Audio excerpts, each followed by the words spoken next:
edition of On the Trail in Search of Living Legends. I'm Jeremiah Fountain, your host, along with my partner and co-host, Mr. Nick Valente. Nick, how's it going, brother? Hey, going really good, man. Good, good. And we are back tonight for our final three-part episode with Mr. Dan Drello. Dan, what's going on, man? Uh, just surviving. Waiting for Surviving? spring. That's about all we can do, right? Yeah. Starting to spring up here. It snow's melting and stuff, so hopefully it won't be too much longer. Yeah. Well, we're starting to get our robin explosions, so that's nice. Yeah, that's always a good sign. Yeah, we had 63 degrees over here today, so it was That's great. nice. Sunny Yeah. and 60. I mean, it's a weird winter. Things It have is. gone funny. I mean, Southern California had 7 inches of snow. New Yep. Jersey had maybe 2 inches the whole winter, and it's been high 40s, 50s, and now we're not going to go into the 40s anymore. It's 50s and 60s. So There you I'll go. take it. I'll take it. You There know, you people don't understand that every 100 years the weather just changes, and it just goes along a pattern. So if Yep. you follow the 100-year pattern, you'll see what's happening. Exactly. So yeah, we left off last time. We were talking about people going out and these people that are first putting boots on the ground. And to all you out there that are first getting into this field, a lot of people forget to look up in the trees, and which is a big mistake because these things can climb trees, and I'm talking Sasquatch, Dogman, and all these cryptids. They can all climb trees, and that's when you're most. If they're going to get aggressive with you. I think that's one of the moments that they're going to try to do something. What do you think, Nick? That's something I've been espousing every time, and practically on all the shows I go on. Yeah, It's just it's a police thing. It's a military thing. Should be an everyday thing of personal awareness should be. that Yeah. you should look up. I mean, because what could be in the trees besides a dogman, a Sasquatch, a bear. Bears climb trees. People don't think they can, but they Yeah, can. they have Mountain big- lion, Exactly. That's the one that. snakes. Yep. I saw oh God, this is back in January. As a matter of fact, in North Carolina, I saw a wolf spider. He was Ugh. the size of my hand, Yep. and he was up in the trees. And I was just walking through the woods there, and I'm looking around, and sure enough, there he is. He's about Oh, I see 6, him. 7 feet off the ground, and he's looking right at me. Well, he Yep. couldn't miss me. He had all these eyes, so it's like, damn. But I yeah, took that bite. I took that bite from that one this summer, and I got that allergic reaction from it. Yeah. People don't think wolf spiders are venomous. They're not, but they can cause an allergic Yeah. reaction. I tell oh you heck what, yeah. my leg just about rotted off. Did you lose some skin, and did it come back? Oh yeah, or- there's an indentation where he bit me, and there's Uh-huh. an indentation in the skin that I'll probably never get back. Yeah. That's for life, Wow. Well, in Wisconsin, we've got the 3 species that can bite people, and one of them happens to be the wolf spider, and associated families. So, of course, with the recluse and the black widow. They were So, close too, yeah. Oh yeah. Black widow. Yeah. But it's something where it's hard to knock out of people, and I mean, for better use of can any be, other yeah. word, Yeah. to look up because they're used to looking down in their cell phones. Yeah, People are just I don't know what it is with people. They don't want to make eye contact when they're Right. walking in a city, but it would behoove them to look up because you want to have personal awareness. yeah, And I mean, it might stop you from getting injured, kidnapped, harmed in any other way. I mean, just bumping into somebody with hot coffee or something. exactly. I mean, pay attention to your surroundings, Yeah, and especially when you're in the forest area. That's something I try to push all the time. I mean, my team and I, a couple of times we took, for better use of another term, civilians into the woods because they wanted to go out there and, God, 3 miles into the woods and people were Yeah. dying. But a lot of it was their fault because some of the people had on sandals with no socks, oh, really cheap sneakers because they figured, oh, they're going to get dirty anyway. One lady started out, and I saw her, thank God. She had a set of, I don't want to say high heels, but she had a set of dress heel shoes. And I said, this is not Gilligan's Island. I mean, and you're right. the You're not millionaire's Ginger. wife here or Ginger. You really need to put other shoes on. Yeah. And lucky for her, her sister was coming with her, and her sister had an extra pair of boots. The only girl there that had any brains, for crying out loud, because she had a couple of set of boots in her car, just in case. And I said, wow, somebody who's thinking. I mean, what about you, Dan? Would you go out in the woods with sandals on or flip flops? Depends on the situation. I will be honest that some of my more interesting points, I actually hunted rattlesnakes in tennis shoes, but that's a long story. Most of the time, it's heavy boots. Yeah, Yeah, because you have to be careful. But I don't move like other people do. I'm constantly watching the ground. And being a wildlife photographer, I'm also checking the trees, so I can't right. cover the ground most people do, and Yeah. especially if I'm doing nature photography. So Well, tennis sneakers isn't even bad. I mean, your toes are open, wide open, your ankles wide open, and you just getting bit by a snake is no fun. Right. So basically, I ask people if you could have 6 to 8 inch boots on, that would be great. But Yeah. when I go out there in the field with the team, we have Kevlar gaiters on Mm. that we zip up over our boots, and it's no skin off my nose. I don't feel the heat down there near my feet. I just totally ignore it after all these Yeah. years of wearing boots. Uh, Totally ignore it. But I'd rather have the safety of it, and I Sure. know between my gaiters and the boots, that snake is not going to get through there. Yeah. So, yep, you don't want to be envenomated by diamondbacks, cottonmouth, or copperheads. oh man, No no, fun. Timber no. rattlers. We got a lot of timber rattlers up here, No And and you don't want to get timbers. bit. you got to Yep. immobilize that limb, and you got Yep. to stay calm, and they got to get you to a hospital to get anti-venom, Yeah. Yep. because it's you're not going to have a fun time. No, sir. No. No. You're right, No. Dan. Dan, you get any pictures of any copperheads, diamondbacks? I do. I don't have any lined up, No, I mean, have you ever unfortunately. taken them out there in the wild? No, that's what I did for a living. Yes. Mhm. 40 years worth, Nick. Oh, nice. So I'm a former zookeeper and I've worked as a herpetologist for over 40 years. So I've raised diamondbacks from little neonate babies all the way to over 5 feet. I've Oh, raised pythons to 17 feet and 150 whew. pounds. Man, Crocs, numerous things, things that scare people. So Yeah. yeah. that's they were my brothers and sisters for many, many decades. So I know them fairly well.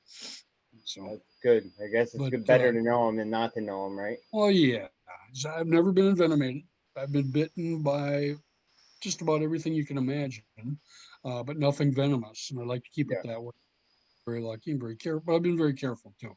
And, uh, I mean, dogs and horses probably take out more people than all the wildlife combined. But Mm. yet, Yeah.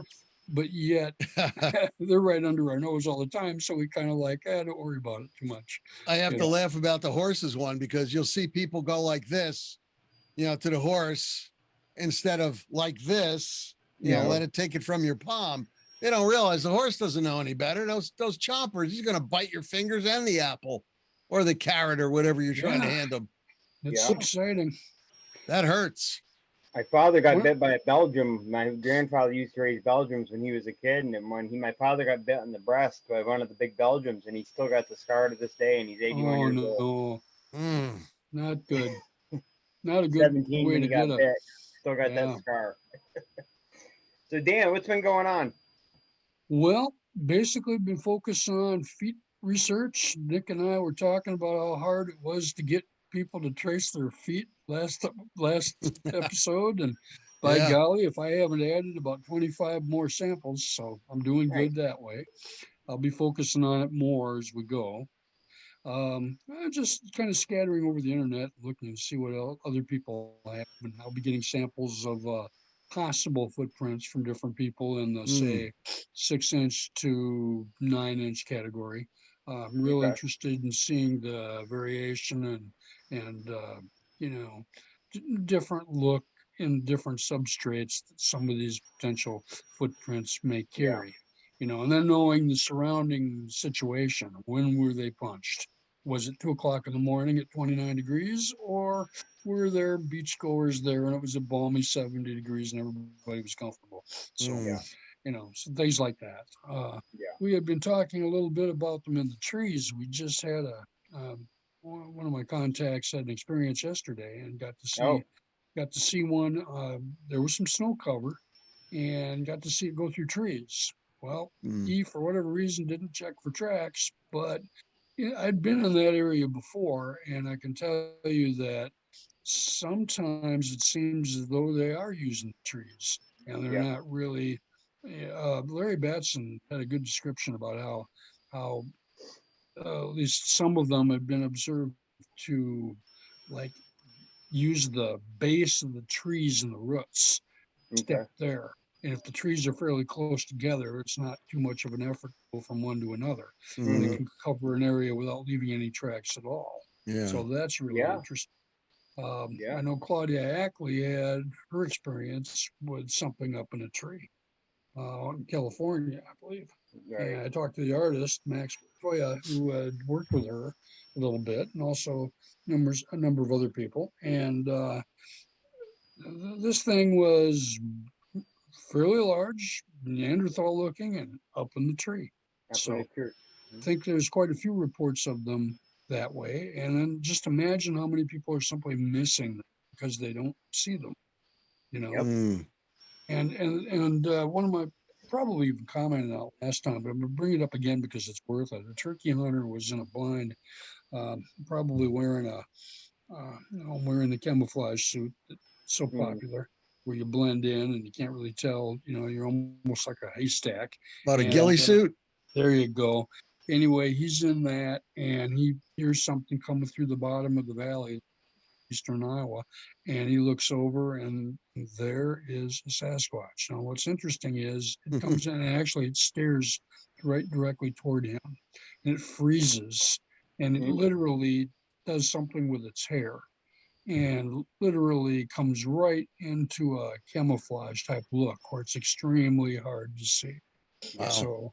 So these repeated reports like that I find extremely interesting, and I think will really help us learn even more, Yeah. continue to get those rare snapshots, Yeah. or people that have better views and experiences to continue to describe variations in what's going on with the Yeah. different multicolor coat or hair that they have, from black to brown and auburn to blonde, etc. So I'll be working more on oh, actually, Josh Turner asked me to come on down and talk in Texas Yeah. Okay. last week. So I'll probably head down for that. I'll have to see my schedule. And I'm speaking in Arkansas and speaking in Tennessee as well in September and October.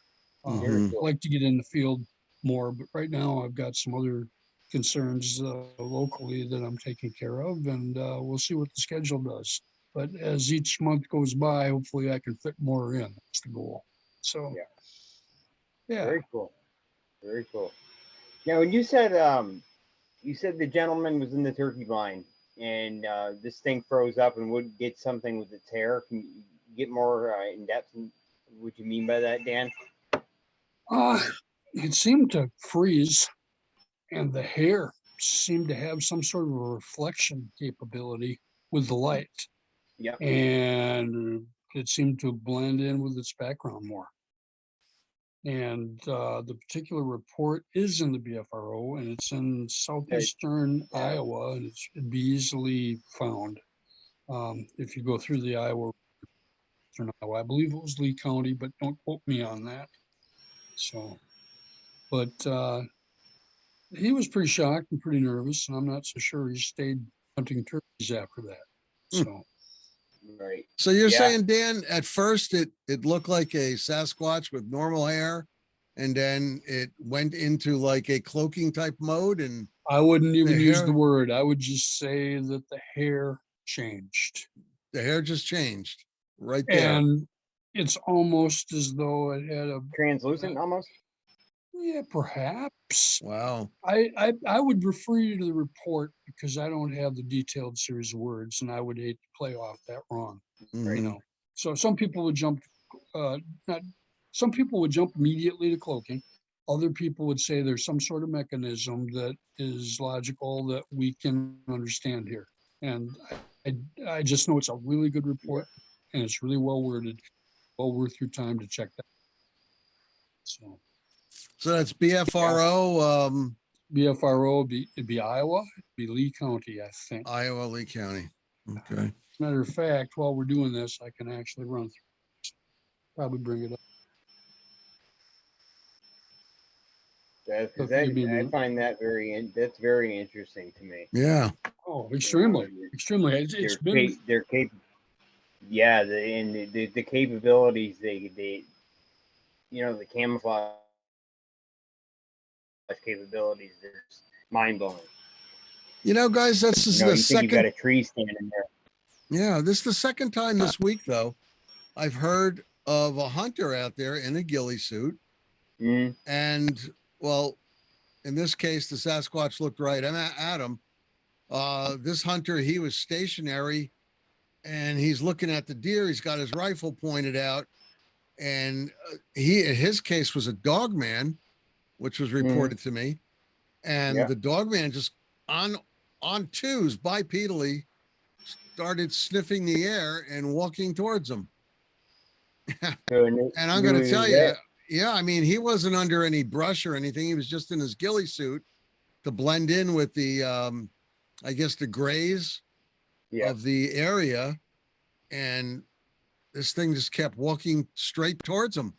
It was about a good 50 some odd feet away, but 50 feet away isn't that far. And it just was making a beeline towards him, and he didn't know what the hell to do. Finally, what he did was he made a noise. He coughed, and it stopped. He pointed that rifle right at it, and I don't know. That was something. Wow. It turned and just walked off very nonchalantly, and not in a hurry. You got lucky with that one, didn't you? Yeah, I got this report right here. It's 29125. It's out of Lee County, and it was submitted in 2011, and the year was 2007. And I'm going to read a little bit about what he's got here. Okay, great.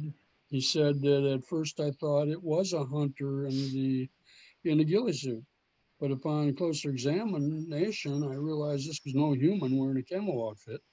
It continued to walk up right on 2 feet down the valley towards my right. When the creature got to the bottom of the hill outcropping I was sitting on, it stopped dead in its track, and it remained perfectly still.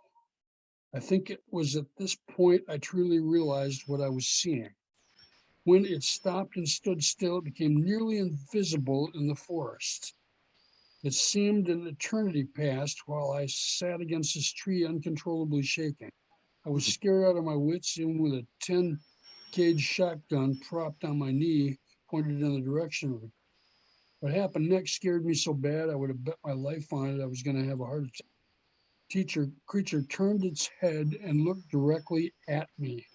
I stared directly into the eyes of this creature for an unknown amount of time. No sound, didn't move, only stared at me. I was in full camouflage, he was in camouflage, including a face mask, so maybe it was not sure what I was. And shaking so bad at this point, the only thing he could think of was to defend himself. Clicked the safety off the shotgun. When I did this, the creature went into an almost crouching position, only it seemed more like it was in a position that would allow it to move quickly. The stare down went on for some time. I readied my shotgun, not afraid to move anymore since it was apparent that I'd been seen. And when I first positioned my left hand under the forearm of my shotgun, the creature sprang up, nearly causing me to pull the trigger, and it continued its walk through the forest with its head turned, watching me. I continued pointing my gun at it. So I was wrong with regard to what exactly happened, but he said that, to reiterate that, he said that, I know, I think there was some comment after that when they interviewed him, and Steve Moon was the investigator. And he basically said that each time it stopped, this creature seemed to completely disappear, which totally baffled the witness. The creature was well over 6 feet, extremely broad-shouldered, was not deep-chested, arms were way too long, larger than they should have been. It was filthy, had a bad smell. He could smell it well after it went away. And the witness couldn't tell if the creature had hair or fur. In the low light, the creature was a dark gray. He was convinced that the creature saw his turkey decoys and it was well hidden behind a brush. Pretty You much, know, yeah. What year was wonder- that, Dan? Don, what year was that, Dan? What's that? What year was that report? That was it was posted in 2011, and it 2011? was but it occurred in 2007. Does it mention anything about him using? Had he been turkey calling? Did he have a slate call or something that he had been using? He had turkey decoys, and Okay. no, I didn't check that in. Hmm.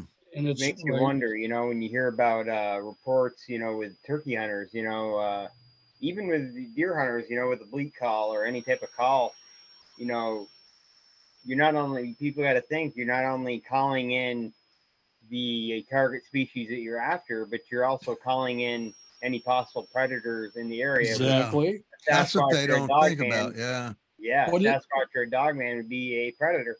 Well, sure. It's You just know? like grizzly are starting to key in on gunshot and come So they in know on where to hunters. go and Yes, and this is one of the top guys that's working on this in Montana has been telling me that, and it's becoming quite a problem.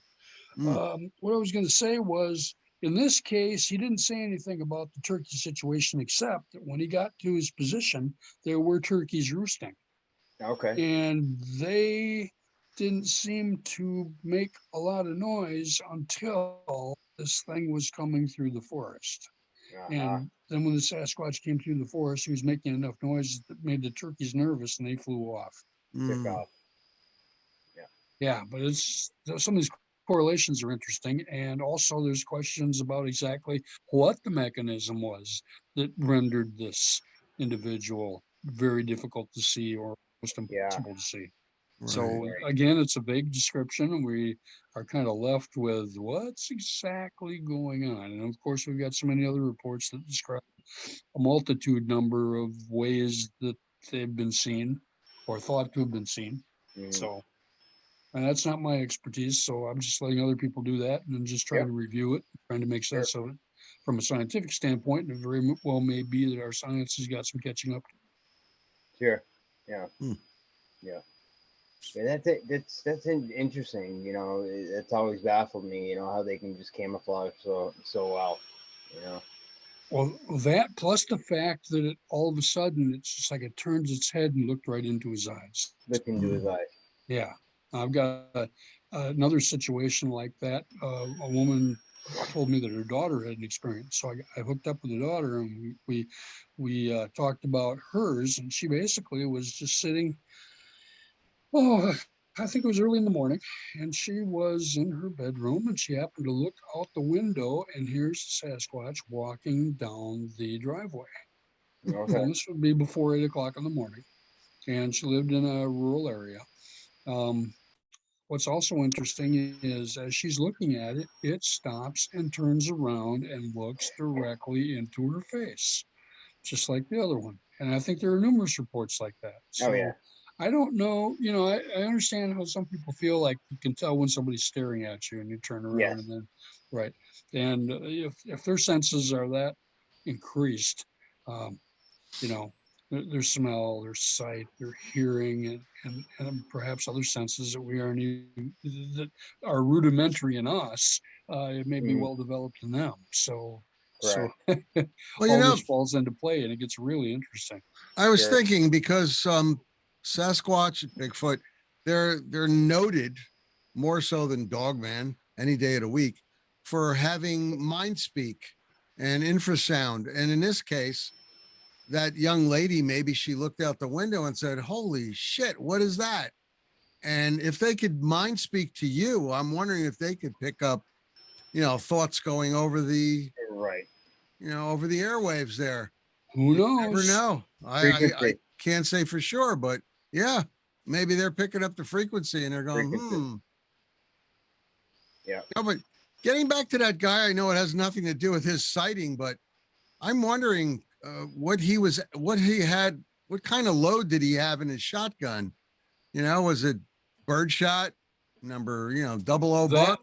That I don't know, and I don't know if he described it or not. Yeah. I mean, But it was a 10 gauge shotgun, so it's Yeah. a pretty powerful Yeah. shotgun as compared to like a 410 or something like Yeah. that.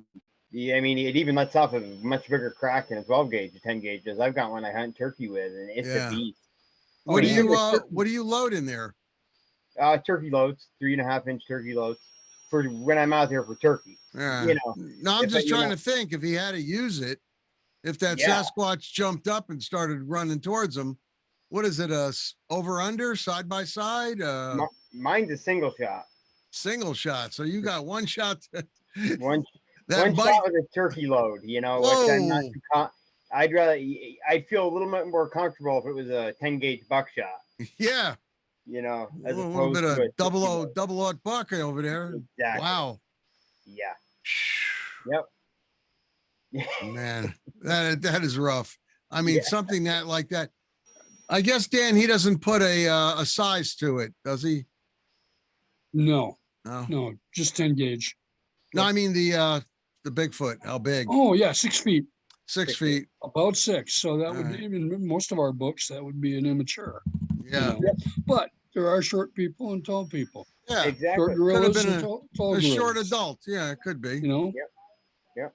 And we've had descriptions of white ones as juveniles. So, you can have, and then is it not difficult to determine whether it's blonde or silver or white or cream, and you get that variation of hair, you don't know exactly what you've got there. So unless you're in bright light and you're real close and it's got red eyes and you're like, okay, you are an albino. Right. Yeah. And we wouldn't expect albinos to be very common in the population. And so far it's looking that way in the reports. There's white ones, but to have an actual albino described is relatively rare. Yeah. Yes, it is. Because there's black and blue-eyed ones too, and those would be leucistic. And then they might not be leucistic at all. They might be a cream-colored Sasquatch with normal eyes. So that's another thing. Blue eyes. I mean, I've heard that on a couple of shows. They're describing the Sasquatch with blue eyes. That's really something. The one we saw in North Carolina had blue eyes. Wow. Fluorescent blue. Yeah. And I'm going to let you remind me about that. Was that more of a human-looking one, or was that more of an ape or caveman? That was more. I'd say more human. It was definitely shorter than what I'm used to dealing with up here. Sure. It was built. You could tell it was a different type. It was built much different. Shorter, but you could tell it was still put together. It was still put together and had what almost looked like a little bit of a beer belly, but you could tell it wasn't a beer belly. It was solid muscle. How tall was she? This was a male. This was, I'm guessing, was a male. Yeah. The one you're talking about different. Okay. About 8 feet. The vegetation was standing at about 5 feet, and it stood about 3 feet above the, above the vegetation. But looked at us one time and continued on up the hill and went on his own way. Well, I'm gonna have some work to do with. I'm gonna have some work to do with you guys to get these illustrations done. Sure. So that would be nice. Really nice. Yeah. Definitely excited. Absolutely. Wow. Oof. Yeah. So any other news, Dan? Nothing off the top of my head that I can scream at. Just in general, networking and looking forward to meeting out with other people. I've got a request to come into Arkansas. So I'll be doing that. And then I've got another request to come into Alabama, several people. So I'm looking to coordinate with them. And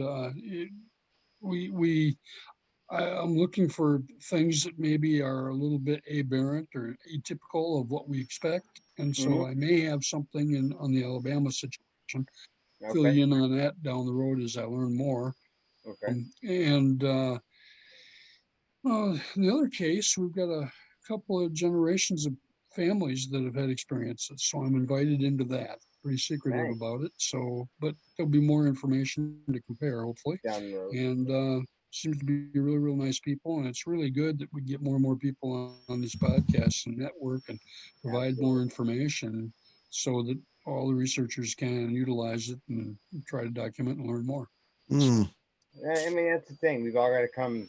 We've all got to come together and follow the data, share the data. Instead of the separation among within these fields. Sure. The drama and all that Oh, crap. exactly. You know, Exactly. I might have another fella for you on your podcast. oh, I okay. was just interviewed last week by Kurt Connolly of encrypted. Uh, what does he call it? Encrypted connections. And he's out in New Jersey. He was working with Daniela over at Hidden Existence for a while. Anyway, the man that he was working with is Chris Spinner, and he's out of Pacific Northwest, and he's going to be on the show next week. And he's doing a lot of audio. So anyway, as I continue to meet and greet new and more people, I'd be glad to send in more people that have some interesting experiences That'd be that might great. be helpful. Mm. So I'd like to continue on this networking, and there's so much I'd like to learn, and I'm sure others would as well. Same here. Yeah. Yeah, exactly. It's just Same here. interesting to get repeat scenarios that sound similar to what we've already experienced or know somebody has, Yes. or something so totally different that we can add it to our repertoire of, my gosh, we got to consider this too. So Yeah. That's the thing. Hearing so many reports we get, Nick, you can both verify this. A lot of reports we get, they follow a specific pattern, but then you'll get other ones out there like Dan just mentioned. You just mentioned, Dan, that it's something totally new off the board. Something else, just something added to the list of things we have to follow to come up with answers within these fields. And definitely follow up with the right questions and try to, like I do, I try to video interview to people if I can't do it in person. And the reason why I say that is because, well, Jeremiah, you and I had one, what was it, several months ago, a guy out of California. Yeah. And what I'm trying to get at is fakers, people that just want to, for some reason, get into the limelight. And just today, one of my people out of one of the other states contacted me. We both went in on a video call with this person, and not even halfway through, I can tell. I'm watching his eyes. I'm watching his head movement. I'm listening to the story, and now another person wants to sensationalize something for reason I don't know, but he's full of it. And that one guy from out of California, Jay, that we had, along with that other fellow who brought him to us. Yeah. I mean, come on, 12-footers, 12-foot dogmen running in packs of 60, 70, 80. No, I don't think so. And on an airport runway, somebody would have known that. And they got cameras over there, so it's like, if you had this going on, the cameras would have taken pictures. And the person, I won't say male or female, the person that we interviewed today on video kept looking down and to the left. The facial features would change. I mean, I'm looking for these cues. Sure. And 8+ footers, 10 foot, dogmen. No, wait a minute. It was 10 foot, nothing under 10 feet. So 10 footers. And I'm like, seriously?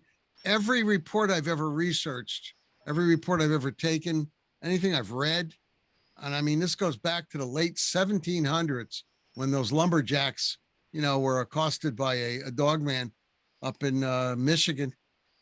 No, I've never heard of one being over 8 feet. Yeah. It's generally under 8 feet. Sasquatch, on the other hand, oh my God.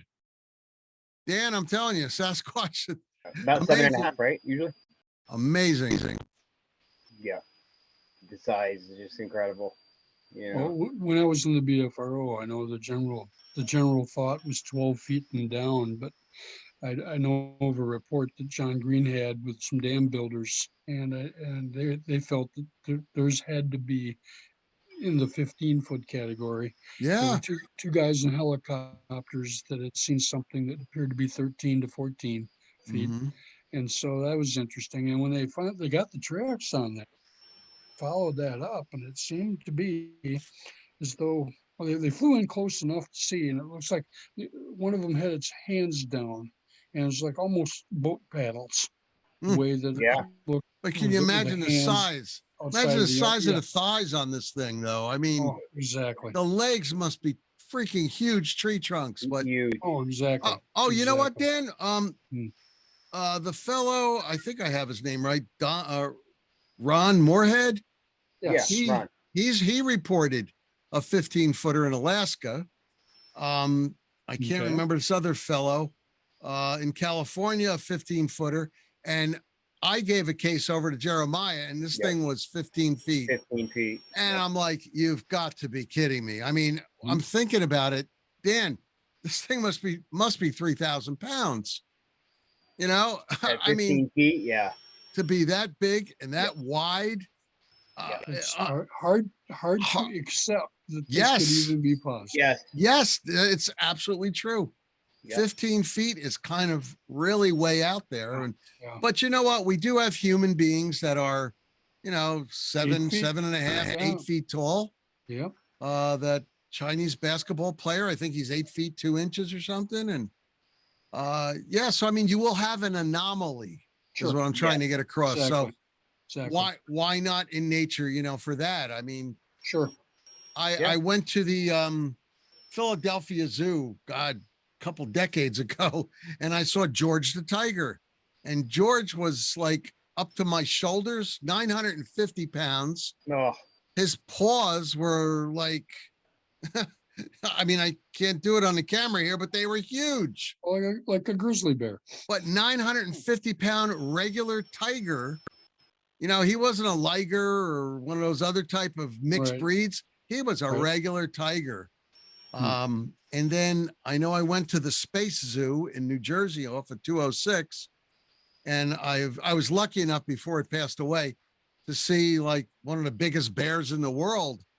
I mean, this bear, they actually took him and scientifically fed him and tried to cultivate the bear, and he was 12 feet 8 inches tall for a That's brown massive. bear.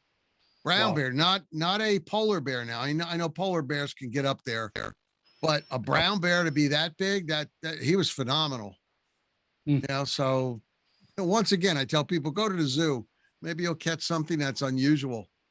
Oh, Well, yeah, and you can verify that, Dan. You go to the zoo and you look at these other animals, you actually realize how big they really are. Mm. Right. So take something even larger. Well, That kind of. that was one of the things that got me started in this right away. We had Samson the gorilla, Yeah. Western lowland gorilla over at the Milwaukee Zoo, and every time I'd see him, from like 6th grade to 9th grade, he would always be laying down, and I never got to see him move. And this just became very intriguing to me. And so finally, I was very delighted when I finally got over to Omaha, Henry Dorley's Zoo, and we got to see all kinds of behavior with some of their larger males. So that Mm. was much fun. You So So know, what, you never got to see that gorilla standing up, though? never got to see that particular one. No, nope, I mean, you couldn't ask the nope. zookeeper to whip a banana over there near him or something? Yeah, that would have been Yo. nice. That would have been nice. Yep. Mm-mm. Nope. Western lowland, aren't they? Are they the largest subspecies out of all the gorillas? I believe they are. I Yeah, they're thought bigger. so. They're bigger than the mountains. Yeah. Yeah, yeah, I thought so. Mm. So, And and what's also interesting about them is they've got kind of the reddish as they when they start out, they're kind of a reddish yeah, variation, and then as Uh-huh. they get older, that changes. And it's interesting how many young Sasquatches seem to be a reddish brown. reddish brown. And then we wonder if those change over time as they get bigger. You know, Yep, some that's a do Yeah. good. probably, some That's a don't. Who knows? good, But it's an exactly. interesting comparison. You know. It is. It is. And It's then also good thought. knowing how the gorillas function and feed, operate regarding where to go and when to go when their tree species that offer the food items are available. In other Right, words, when's the fruit ripe? They know. They know where it is. And in right. rainforests, you've got lesser density you've got less mass of species, but you've got such a wide variety of species. So that means you're going to have to even know more because there's so many different possible tree items or plant items that they can eat versus a lesser number of species that we would have here in North America. Right. So Right. Dan, have you ever gotten over to the Smithsonian National Zoo in Washington, D.C.? not yet. I want. Oh, That is an amazing place. I know. I got a bachelor's in zoology Oh, a good. few years back, and I had an intern over there for a little while, which I Oh, was very able good. to do. And Dan, you really have to get there. I am telling you, unreal, the stuff that they had there. Of course, it's the Smithsonian National Zoo, Oh, sure. Sure. and they have things that I just never thought I would see. I mean, those red panda bears that are not Sure. pandas really. Yep. Sure. Those things are so goofy. Mhm. It's not funny. I mean, and then speaking of panda bears, the regular panda bears, Sure. they had a See, few I've, there. I've never seen a regular panda, and that's what I would want to see. Oh, you got to see them. But I mean, the red panda, definitely. Yep. I've They- seen the reds. I've They're seen the reds. yeah, they're scared of themselves sometimes. I mean, they'll go to a mirror and go, whoa, you know. Yeah. But what I was getting at with the panda bears is that they'll all climb a tree branch straight up that's like super small.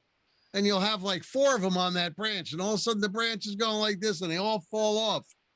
And it's like, don't you have the common sense not to do that? You know, and they'll hit the ground and they're uninjured. It's amazing. Yeah. These things are amazing. Fun. But there is so much at that place that I think you could be there a month and not be able to see everything. Oh, Yeah. yeah. Well, me being a photographer, I'd love to. Oh, So- you being a photographer, you'd go nuts. Oh, You- absolutely. You'd have to bring some more SD cards with you and, Oh, yeah. you know, fill them up. I mean, oh my God. You know, the regular Smithsonian, from what I understand, because I've been there a couple times, Mhm. you could be there 24 hours a day for a year and not get to see everything. Oh, I That's believe it. incredible. What's believe it. amazing about the Smithsonian is they have also several trains, you know, the old type trains, the Mhm. engines Sure. right inside the building. I mean, God, they have the Hope Diamond there for crying out loud. They have just, Yeah. there's just so much. I'm talking about it now. I'm saying to myself, I got to get there. It's only like 3 hours away from me. Well, I've got a question for you, Nick. In your Uh-huh. career, okay, you're basically out of New Jersey, right? Yep. Okay. And did you spend the bulk of your career in larger cities then, or were you more smaller cities or more rural or both, or what was your situation? You mean where I lived? Yeah, and where you worked. Work-wise, I've been all over. All over. I've been overseas also. Okay. Wow. I Um, knew that. I knew that. But as far as living wise, I've lived in New Jersey. I've lived in North Carolina. I've Okay. lived in Florida and South Carolina for a little while. Oh my. So you I've got that been- you got the East Coast covered pretty well. It's mostly East Coast, but I've had the pleasure of going out to the West Coast, to Washington State. Sure. I was trying to search down Sasquatch with a couple of friends of mine from that area. Right. Never got to see them. I heard the knocks. Yep. We got to see a couple of teepees, but that was about it. Sure. When Uh, you were in your career, did you have any Sasquatch reports in or near the city ever?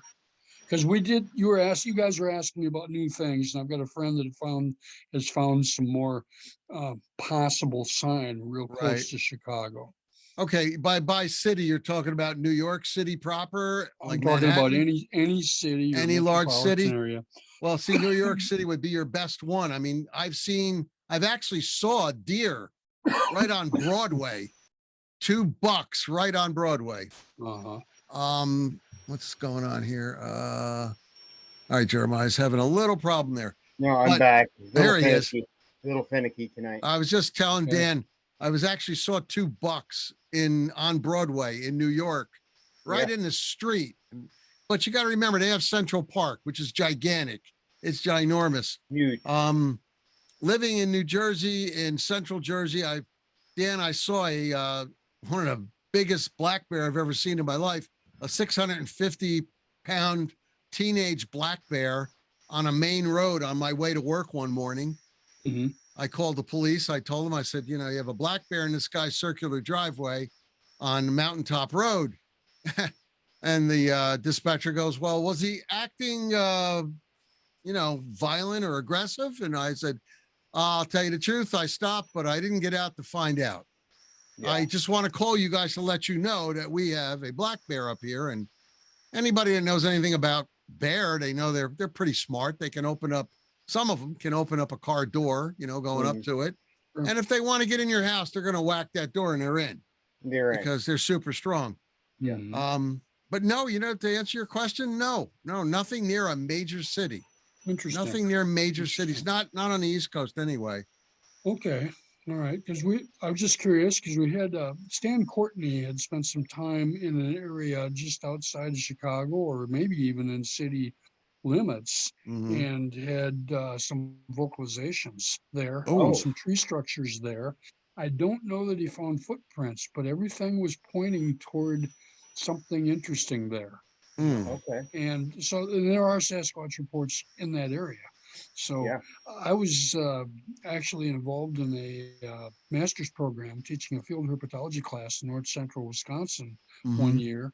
And we just happened to turn it to unusual animals. And somebody blurted out, I work at the aquarium in Chicago. But one of my friends saw Sasquatch in the grasslands area of Indiana, right on the other edge of Chicago, real close to Gary. And so that kind of started opening my eyes a little bit. And now I'm reaching out and finding out more people close to Kansas City are having some experiences. Minneapolis, I've got 2 reports of Wow. Sasquatches in city limits. I've Wow. got in city limits, of course, Hialeah, Florida. And then also coming back to, I've got a friend who's had activity when she was a little girl in Cincinnati city limits. Um, and the Ohio River is right there. So Yeah. anything could easily jump out of the river and walk and check out some garbage cans and jump back into the river. So, or Right. along the edge, So, but I think a lot goes on under the guise of night, and Yeah. Mm-hmm. more than a lot of people think.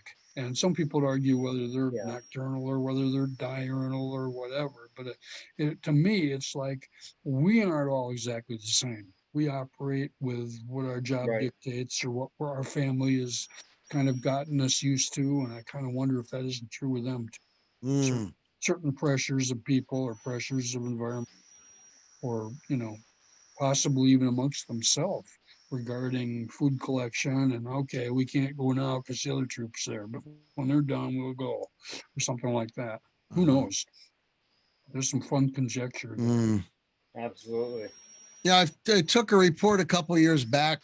This is out of Western Arkansas, and what they reported was, this is near a movie theater. You know how they have these big dumpsters out on the back or the side of businesses, and what was reported is Sasquatch, about an 8-foot tall, going into the dumpsters, and none of the people wanted to dump stuff during the nighttime out there. And I mean, one of the dumpsters was overturned on its side. So I'm like, that lends a lot more credence. It You know, they does. they took pictures the next morning, Yeah. lends more credence to the fact that this was a big mother. Yeah. I guess he Yeah. was into popcorn and stuff. But yeah, the dumpster was huge and it was on its side. And I'm like, I got to find me a dumpster and I want to take a look. I want to see, because I lift weights and all that stuff. And I want to see how heavy this is. I'm going to tell you, I couldn't budge the thing. Couldn't No. move it. Couldn't budge it. No. And try to push the thing too. I could push it, but that's hard. That's super hard. But this thing was dumped. Now, Wow. Dan, you're saying near cities. To me, like city area is like New York City, that kind, with those kind of buildings and everything. I've had reports, and I had a neighbor 900 feet away from me report a Dogman And 5 miles from where I live, there's a forested area where they had some Dogman reports. Down in the Pine Barrens, there's been Dogman reports. Sure. Up in northern Jersey, Dogman reports. I don't know if you would consider where I live a city. I wouldn't consider it a city. It's I too understand. rural. That's what I was trying to determine, Yeah. So you get these areas where there's a lot of people, and it's not necessarily city by definition, but Right. but there's still a lot of people there in some Yeah. cases. Well, where this 900 feet away from me, this lady's house, well, used to be, she used to live there anyway. She sold it within a week. Her backyard butts up against a state forest. Mhm. And she used to every morning at 6:25, 6:30, like clockwork, take her little tiny dog outside, and the dog would go out in her backyard. Backyard was a good 60 feet long. She had a couple of acres of land there, and there was the state forest. The dog comes running back past her and flies into the house. And she puts up her camera. And by the way, the lady is from Colorado, from a horse farm up there. Her father taught her to shoot, how to rope, shoot guns, rifles, shotguns, pistols. She's outdoorsy. Yeah, she's an outdoorsy lady, but she was a politician when she came here. She had her law degree, and she was living in Jersey for a good 20 years. But she put her phone up with the idea she was going to flash it with her camera. And she actually caught the face from here up right near a tree. Wow. She showed it. She calls me up at 6:45 in the morning because she knows I'm former mill and a police officer and all that. I'm not a police officer anymore, but I responded there. She showed me pictures of a face. I mean, it was moving a little bit, but 2 shots. I asked her to send it to me. I told her I'd check in on her again. I went to call first. Her brother answers. She had packed up, went to a hotel further into the county area. Her brother said, "You don't tell anybody about this or we will sue you." His words straight out. Yep. I don't tell anybody. And you know why? She's part of the political scene in the county. She would be looked down upon. Exactly. What she did was within a month, her brother and her sister came there. They got her furniture out. She moved to Florida. Little does she know, she's got Louisiana right next to her. She's got skunk apes down there. I mean, you name it, Rougarou over in Louisiana. But anyway, she lives in Florida right now. Sure. She didn't want to ruin her reputation. Right. I said to her brother, I said, please, she said she would send me the pictures. Can't she just do that? I won't say anything about it, where it was taken or anything. I just want the pictures. Yeah. He said, you don't try to contact her or we will sue you. I mean, they had sue on the brain, these people are just so they don't want to give out they want to give out information at first when they're panicking, but later on when they're calming down, they're thinking personal, me. Sure. So it's kind of hard. And it does fold into what I've said on many interviews and, interviewing people. A lot of people will not come out with a sighting or an encounter. In fact, I don't know, Jay, what do you think? We got about 20%? Maybe less? Maybe a little less than 20%. Because Dan, if they're working for a corporation and they're looking for a bump up, who's going to want them to be the vice president if they're, I saw a Sasquatch, I saw a Dogman, I saw a Mothman. Exactly. No. And a lot of people are self-conscious, even if they're not looking for a raise in their company, they don't want people to talk about them. Right. It's like, I don't know. It's the ridicule factor. Yeah, ridicule factor. Even in the 2020s, we still have this idea, so people, I mean, nobody's going to laugh at you out there. Just give your report and we'll keep it confidential. Sure. That's basically what we want is the information. That's it. I don't need your name and address and everything. And I don't need to put you on an interview and splatter you all over the front page of the newspapers or on the internet. So you saw the picture. I saw the picture on her camera, on her phone. I saw that. And what would you describe for us? I'm trying to look at my photos here, Okay. and because I remember at the time, and it was a Type 3 variant 1. Unfortunately, I was running out of ink, Mhm. but it would be this one right here. Okay. More like a wolf. Yep. Not like the one I saw. I saw a canine variant 3, muscular, big. We'll be This drawing one- yours, so that'll be great. This one here, wait till you draw this one. I'm going to tell you.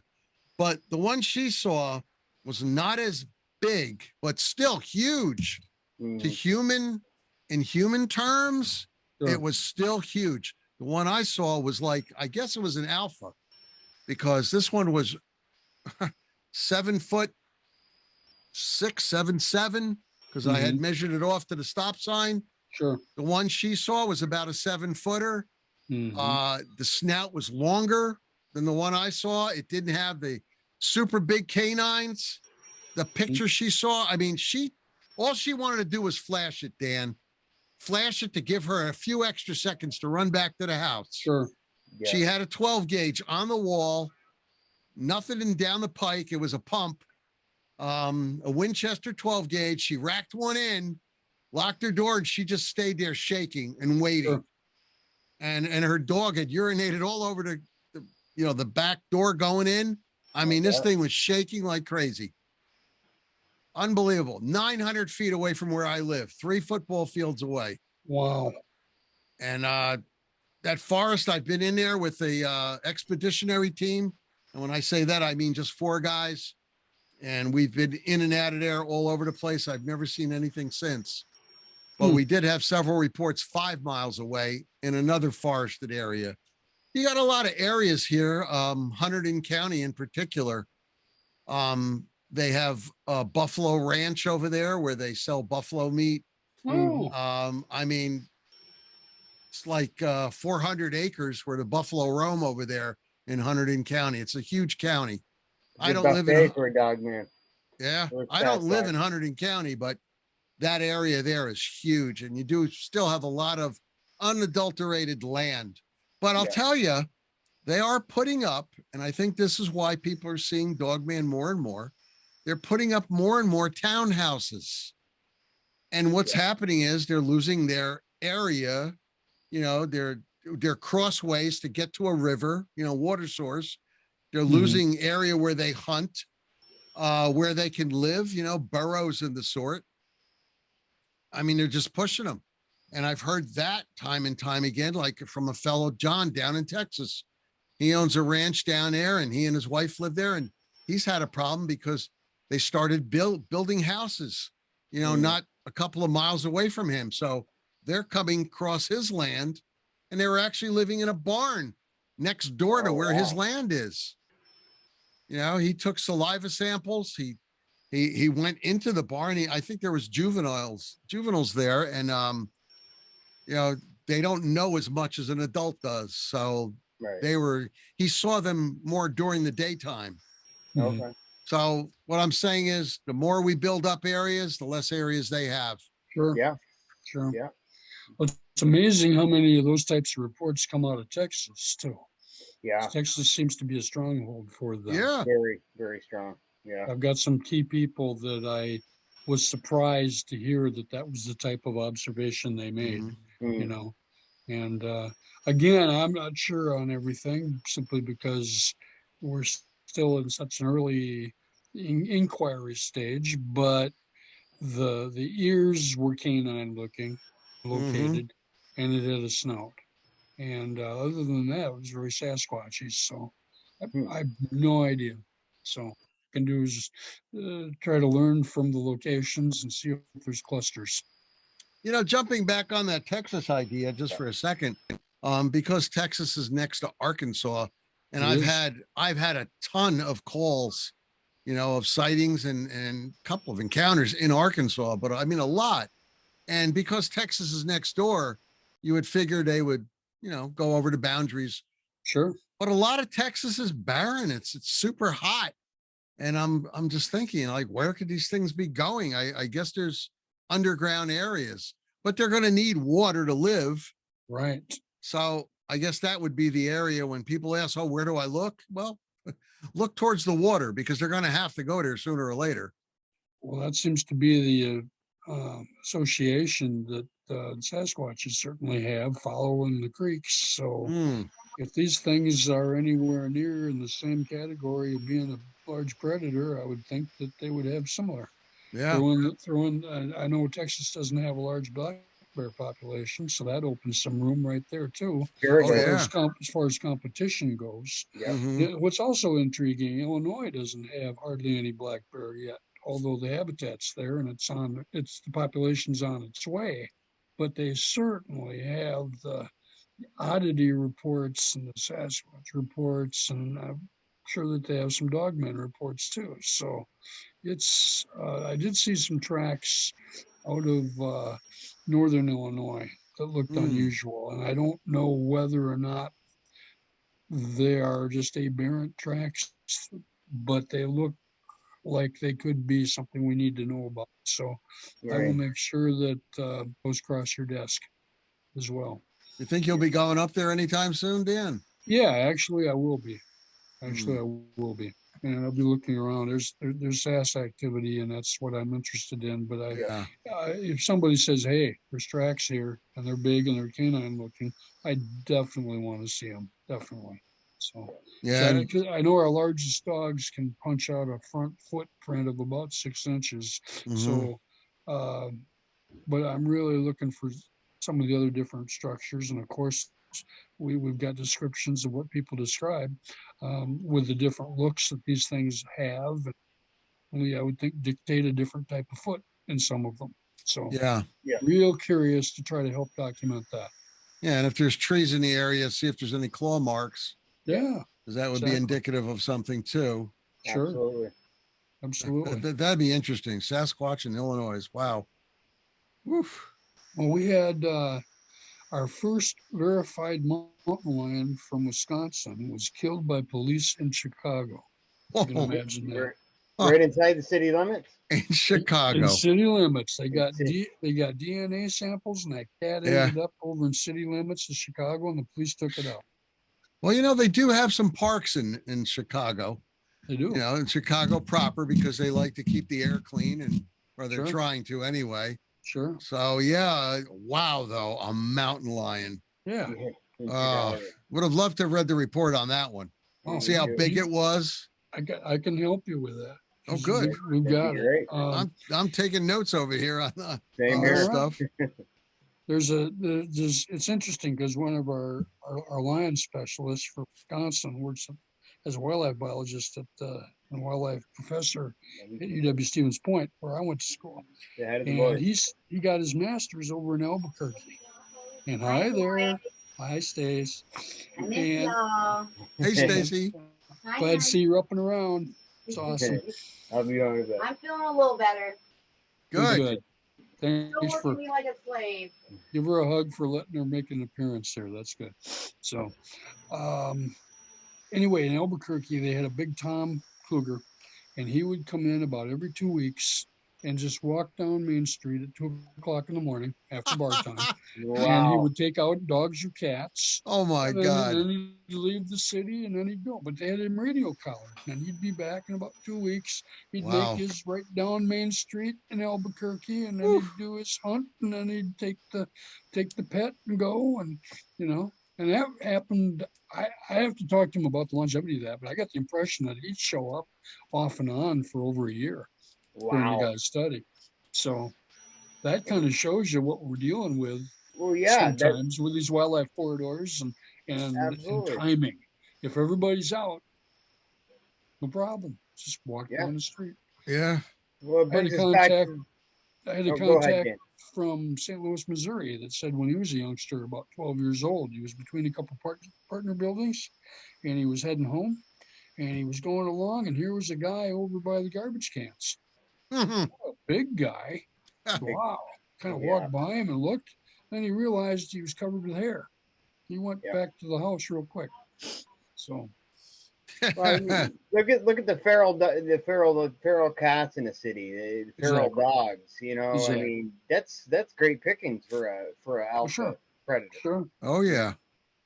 And S- you know, I mean, So, and some of the wildlife becomes tame, literally, if they're being fed. Sure. mhm. So they might not exactly be on, quick response Right. getaway. So Exactly. Dan, and the mountain lion for Chicago. Yeah.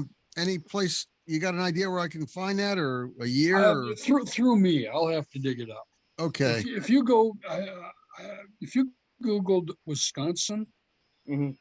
first Yeah. verified cougar,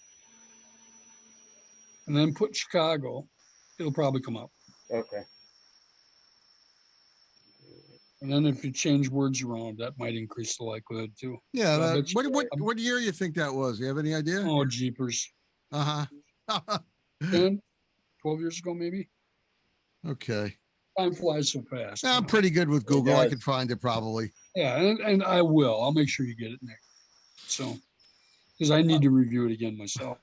So, In Jersey, we have all sorts of flying wildlife. We've got we've got buzzards, we've got turkey vultures, hawks. Hawks are just phenomenal. I love looking at them, Me just too. riding the airwaves, the hot airwaves up there. I'm in Hillside, New Jersey, and the next door neighbor to my grandmother's house, she's got this little tiny, I don't know what kind of dog, all curly hair. It wasn't a poodle though.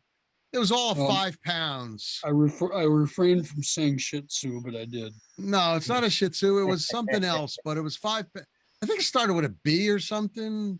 But anyway, uh, I'm out there next to my grandmother, and we're talking with the lady over the fence, and she goes, "Oh, wait a minute, Teeny is barking. I'm going to let him out to go pee." She goes in, she lets him out. The dog comes out, looks at us, starts walking down the little sidewalk in the backyard, Yeah. and all of a sudden he's gone. The Oh, hawk no. came down, Oh boy. took the little sucker, and that was the last we ever seen of him. I'm sorry to hear So, that. no, I mean, this goes in with what you were talking about before with the mountain lion walking Mhm. down the street saying, do I want cat or do I want dog tonight? Dog. There you go. Or You know, a rat, maybe. Yeah. and he's Exactly. probably saying, gee, I could really go for some rack of lamb, but there's nothing Yeah. around here. So I'll have to settle for cat. Well, But we yeah. have a eagle cam in Decorah, Iowa, Oh, and it's placed on the nest, so you can see all the food items. But they have yeah. to shut it down from time to time because mom and dad eagle every once in a while bring in a feral, and of course that's not something that's very public relations helpful. So Yeah. then they'll just shut it down until the body's eaten, and then they'll go back to bunnies and squirrel and whatever it happens to be. So. I'll tell you, Mother Nature leaves nothing to waste. No. Early last year, Nice. about I'd say 6 blocks away from where I am, right off the main road, a deer got struck, and it was right by the curb. And as I'm going home, you can't miss it. There it is. It was a male deer because it had a little tiny rack there. You figure it was maybe a year and a half old. So I mean, size wise, it was good. Yeah. Well, the next day I go by and there's these buzzards all over it, eating it. Right. Sure. Every day it would go down a little bit more. And I used to walk going past there because they had a nice downhill, and I'd come back up and I'd look over there and I'd say, "Oh, I just got the bones left." And then you'd see the bite marks on the bones. And one day there wasn't even a bone there. Yep. So Sure. Mother Nature will claim everything. Everything. And people got to remember something. Deer will even eat the bones from other deer and other animals that are out there Sure. because their bodies need the minerals and the calcium. Sure. So they'll Sure. chew on those bones. So everything, including the Sure. See, I just organisms. thought of another report. Oh, Well, yeah. So I mean, just even thought of another report that's all. applicable here. Uh-huh. So we were talking we were talking about deer carcasses. I had a contact friend of mine who worked with the airlines, and he was when he was younger, he was out hunting deer, and this happened one time, and uh he was carrying the deer with him. Oh, Okay, he was dragging the deer, and he was being followed, and he was quite agitated because this person should not be on that property Mm-hmm. at all. oh, So he ended up dropping the deer off and then hiding behind a tree to see who this person is. Of course, Oh. it's a Sasquatch, comes Uh-huh. out. And as soon as he sees the Sasquatch, he's done. He's Mm-mm. gone. So he goes. He does come back the next day. Deer's still there. All the internal organs removed. Oh, So Mm. there's the case where the Sas was seen and the organs were removed, So there's a correlation there. So There's definitely Yeah. a correlation. that's Yeah. what they go for first. My God. Absolutely. looks like it. Amazing. I Looks mean, like it. the buzzards, they go for the eyes first, Yep. and then they start pecking at the chest, Yep. ripping it open, and the internal organs are gone. And I guess Sasquatch knows what's the best parts to eat first. I would say. I would say. The Absolutely. juicy stuff, the liver, the heart, kidneys. I did get a new carcass signature this week, and it was from a fellow out in, I believe it was Massachusetts. Mhm. And if it wasn't Massachusetts, it was Vermont. It was one of the states there, okay, Mhm. in that northeastern six. Uh-huh. And basically, he had shared a picture of a black bear. I didn't get the size. He told me he took the picture. I was going to talk to him further, but one of the hind legs was ripped off, Mhm. and the carcass was just laying there when he found it and photographed it. And then we've had another picture of a white-tailed deer, a buck, that had its neck twisted, and that's a relatively common picture that's made the rounds over the years. Um, Originally, I'd seen it associated with Wisconsin, but I don't know if that's the case or not. But I do know that this neck had been twisted like 4 or 5 times. So that's another interesting Yeah. something that normal predators don't do. You got to say to yourself, what the heck could have done that? Yeah. I would say it was not a dog man, definitely. And if I had to guess, I would say it was a Sasquatch because after all, that's their modus operandi. That's how they're going to get it. They're going to just snap it and turn it. Wow. So there Imagine were the a couple power, of- Dan, that takes to do something like Oh, that. exactly. Yep. Exactly. Yep. Breaking necks, breaking back.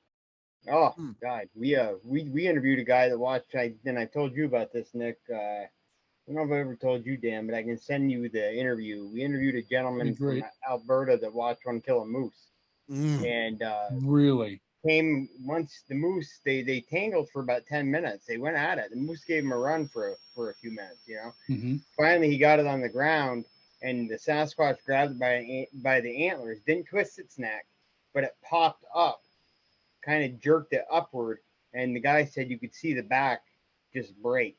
Yeah. And as soon as that happened, the Sasquatch didn't even look at this guy, but opened the moose up and started removing, like you were just saying, Nick, removing the organs first. Oh. Did, You see did these it- moose, how big they are? I It mean, just my God. gargantuan. What was the mechanism that it used to open up the moose? Did He said say? the angle he was at, from what he could see, is it was using a finger, Finger. forefinger, to open it up. And this is really important because more than once I've talked to people that feel like some of them actually work on sharpening their fingernail. Mm. Yes, I would not be surprised because he said Make it that's more how of a he cutting opened edge. it up. Yeah. Isn't that interesting? Isn't that? Yep. And the hide on a moose Oh, Exactly. good way God. tougher. It's I mean, super tough. It's Super tough tough. enough on a whitetail, let alone a moose. Exactly. Well, when I was in Canada, I saw a moose. I mean, and everybody's car stopped, and you're over there. All right, let the moose go across the roadway. Yep. These things are huge and Huge. aggressive. If you're out there, they're aggressive. They're mean. And they're like Yep. 1,200, 1,600 pounds. At least. My Yep. God. Yep. And a Squatch took one down. Wow. Took one down. Yeah, it Woof. came leaping out of the bushes. He thought the moose was charging him. He was moose hunting at the time, and he saw this moose charging at him. Oh. But Oh my he gosh. noticed when the moose Oh. got close, it was looking right by him. It wasn't looking at him, it was looking by him, and it went by him. And then the Sasquatch leaped out of the bushes, grabbed onto the moose, and they started grappling around. And I he wonder It if- doesn't. It does, I'm just gonna jump in there because I'm Go so ahead, go ahead, excited. go ahead. It just it doesn't matter. But was that a bull with a rack? It Or was no? a bull with a rack. Oh my God. No Fully kidding. mature bull.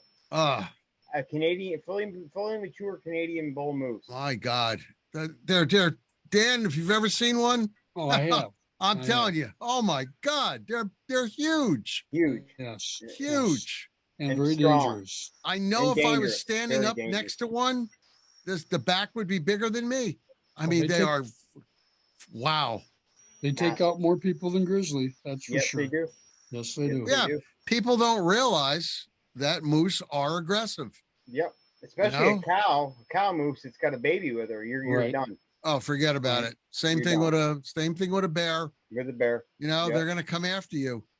But you notice how he finally killed it right after they were fighting. You're Yeah, saying he he got must have been a student of Renzo Gracie, you know, because he took him He down. He took him down to the He ground. took him down to the And- ground. So and spun to the snapped it, front. snapped the spine, right? Snapped And his once spine again, Dan, what kind of power is that to snap a spine on a bull moose. 1,600 pound bull moose? Not qualified to say. Just Oh. unbelievable. Yeah, Unbelievable. seriously. Yeah. So that's why, you know, when we see people that you know have had a sighting or an encounter, you know, and they've been shocked by it and they don't want to go back to that area. Yeah. Well, you can understand because you have to, you know, see something like that, you know, in real life. You know, people see like elephants on television, and television is a heck of a lot different than going to a place and seeing one for real. Oh yeah. I know I got to ride on Yeah. a small elephant in New Jersey. They had law enforcement day at the oh God, where the heck was that? Where the Jets play? Oh, Over- Jersey, Jersey City. What's it No. say? The stadium. The stadium over there. Oh, okay. You know, that's where they had law enforcement day, and they had Indian elephants, which are smaller Smaller than yeah. African elephants. It's still huge. I got to Really? ride on one, and I was like, "Oh my God, I'm glad these things are tame and they're under control. These things are Yeah. still huge."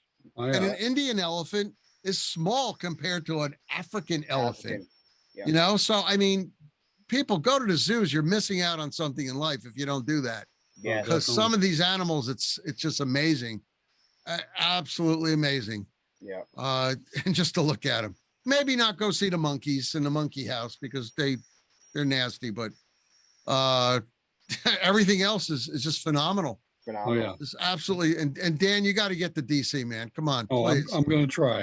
I'm gonna please try. go to the National Zoo. I'm Oh, my God. invited. I'm invited to Alberta for Uh-huh. grizzly bear photography, so I'm going to go there. Okay. Woo! And the contact that I have has actually seen structures, which may or may not be associated.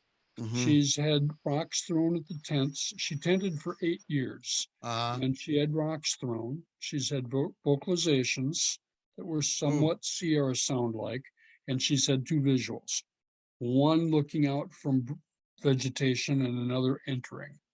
And so she did see a big male, and she now I'm invited to go, and I'll tell you what, I'm not going to camp, so I'll be looking for another big vehicle to.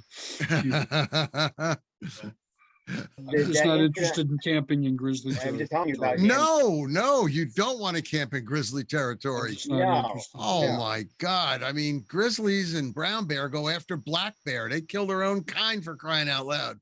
And they'll give you not a second thought. But I was going to say, when you go out there, I hope you have some people there for protection. Oh, basically she knows the operation, so I'll Oh, be all working right. directly with her. So and- she'll have people there to be around Well, you guys. she actually does it alone, but Oh she's my been God. doing it- she has over 20 years experience. So, and anything can Ugh. happen at any time. We know Yeah, that. it only But- takes one. Well, exactly. And, Told and you was in Alberta, Dan, with the moose What's and the Sasquatch. what's that? That was in Alberta. Yes. Alberta, Canada. So, Yeah. And that's Yeah. my COVID's messed up those plans. I would have been there by now, Mm. done that.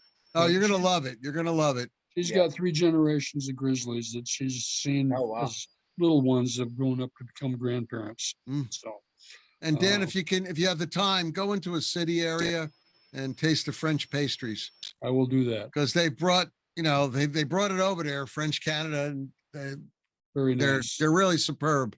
Awesome. And I'll I be mean, looking it's- for it's- bull. I'll be looking for Yeah. bull moose, but only with my telephoto lens from a There you Yeah. go. There you, Nice moosey. Let me pet you. Hmm. Yeah, Yeah. exactly. Okay. yeah, exactly. I don't You know go very the many Yellowstone people. factor. I don't know very many people that have pet a bull moose, No. whether it be in a zoo or in the wildlife or otherwise. Wow. And just after you're pulling the back strap out of it. Well, we kind of ran out of time here, Jay and Dan, and Yeah, we did. I just wanted to say that something I put out on the IDP sites. I was telling people that I always take this with me, my field book. Oh, It's got little pages in it, so this is indestructible. It's waterproof and everything. Take something to write on, 3.5 by 5.5. I'm writing little tips and tricks every week for the different sites. And I usually take a Fisher Space Pen or a waterproof pen with this, because this book is waterproof. Last time, well, in January, when I went out with a full team in North Carolina on a Dogman hunt, we got caught in rain really bad. And everybody's notebooks got soaked, except mine. I had mine in a Ziploc bag and it was in my backpack. But everybody else carried it in their chest pocket, and they all got soaked. So I came up with the idea. I'd buy these and I'd make them, and I had the patch on the front, and gave them to all the guys. And now they can write in the rain and keep it wherever they want, because it's not going to get ruined. Exactly. But the reason I point this out is that, guys, you need something to write your thoughts down. Yep. You're not always going to have your phone there to type in it or whatever, or it might be nasty weather. But with a Fisher Space Pen or a waterproof pen, you can write on these books anytime you want. You can make little drawings. In Dan's case, my God, he could draw a masterpiece right out in the middle of a rainstorm. Oh, absolutely. let's hope so. But remember to look up, take something to write on, and be careful out there. And I want to say goodnight to all. And Dan, I really do appreciate you coming back on. Absolutely. Thank you for having me, guys. It was Appreciate great. it. And Been stay phenomenal. on when we hang up, by the way. Oh, you bet. Yeah, it's been phenomenal, everyone. I want to thank, like Nick said, we want to thank Dan. This is his third appearance out of a 3-part. I think he's having some problems there today. I'd say so. Where he lives is way up there. Incredible. Everyone be safe out there, like Nick said. What's that? You just got knocked off volume wise. Oh yeah, I'm way It up here. froze. But you're back. But everyone be good to each other. God bless. Everyone have a good night. We'll see you next week with another great guest. Good night, Good night, everyone. all. Peace, yeah.